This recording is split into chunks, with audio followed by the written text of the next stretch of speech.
Buongiorno, sono Sabatino Sitica. Questa mattina facciamo vedere come nasce il babà. Vi elenco un po' gli ingredienti di questo splendido dolce napoletano. Farina,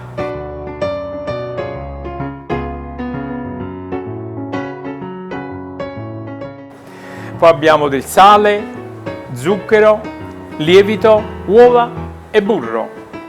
Incominciamo a mettere le prime cose nell'impastatrice. Mettiamo la farina, mettiamo il sale, mettiamo una parte di uova, incominciamo a impastare.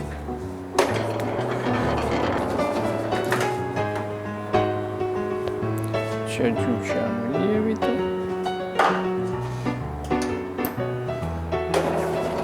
Tutti gli impasti lievitati hanno bisogno si devono incorporare le uova un poco alla volta, a parte i grassi finali con lo zucchero, perché devono avere della tenacia, devono essere molto elastici. Un'altra cosa importante, tutte le paste lievitate non devono mai superare i 20 minuti di impasto, perché si vanno a riscaldare e nel momento che si vanno a riscaldare perdono poi quella forza. Questo impasto vedete che già si stacca dalla pentola, vuol dire che già sta facendo questa maglia glutinica. La maglia glutinica non fa altro che rafforzare poi tutto quello che è l'impasto e lo rende bello forte. Vedete, già acquistata la forza, man mano riesce ad assorbire le uova con una certa facilità. Perché? Perché già in precedenza, come spiegavo, ho fatto sì che quelle uova non li mettevo tutti insieme, non le vado a mettere tutti insieme, perché quando gli impasti hanno delle regole, vanno fatte un poco alla volta, perché sennò mettendo tutte le uova, tutti i liquidi insieme, si va a collassare, la maglia glutinica si va ad afflosciare e perde quella che è la caratteristica e la forza. Adesso andiamo ad aggiungere il resto degli ingredienti.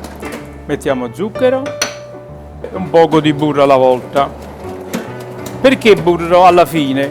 Perché si va ad emulsionare insieme alla maglia glutinica e come potete vedete questo impasto è già come bello asciutto e man mano si va ad assorbire i grassi all'ultimo momento, perché essendo un corpo in effetti tenero va a finire che se lo mettiamo insieme a tutti gli impasti va a collassare, ci fa perdere quella forza.